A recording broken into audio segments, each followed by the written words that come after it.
Hello friend, कैसे हैं आप लोग। उम्मीद करते हैं कि आप सब बहुत ही अच्छे होंगे। तो गाइज, आप सबके लिए आज मैं बहुत ही ज़बरदस्त सॉन्ग लाए हैं जो कि सिंगर पिंटू राजा जी का है और बहुत ही बेस्ट सॉन्ग है। और उस वीडियो में मैंने काम किया है, उस वीडियो को थोड़ा सा प्ले करके आपको दिखा देते हैं, तो देखिए।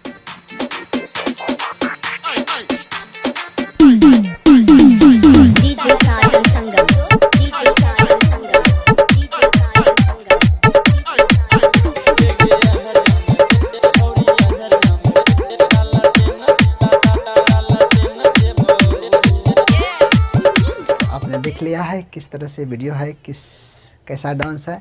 तो मैंने इसी सॉन्ग का रिमिक्स मैंने किस तरह से किया है वो आपको दिखाएंगे और आपको FL प्रोजेक्ट देंगे और नो वॉइस टैग भी देंगे। इसमें कोई नाम नहीं रहेगा दोस्तों, तो फटाफट जाइए, डिस्क्रिप्शन में FL प्रोजेक्ट होगा और MP3 नो वॉइस टैग होगा, उसको डाउनलोड कीजिए। FL प्रोजेक्ट में आपका पासवर्ड रहेगा जो कि 4 स्टेप में पासवर्ड रहेगा दोस्तों। वीडियो को फुल वॉच कीजिए और अपना पासवर्ड पाइए और डिस्प्ले पे आपको पासवर्ड दिखाया जाएगा। चलिए वीडियो को स्टार्ट करते हैं। और वीडियो स्टार्ट करने से पहले आपसे छोटी सी गुजारिश है, अभी तक आपने मेरे चैनल को सब्सक्राइब नहीं किया तो जल्दी से सब्सक्राइब कर लीजिए, क्योंकि आप सबके लिए मैं FL प्रोजेक्ट और आपके नाम का वॉइस टैग और नो वॉइस टैग लाते रहते हैं। तो चलिए वीडियो को स्टार्ट करते हैं।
Depo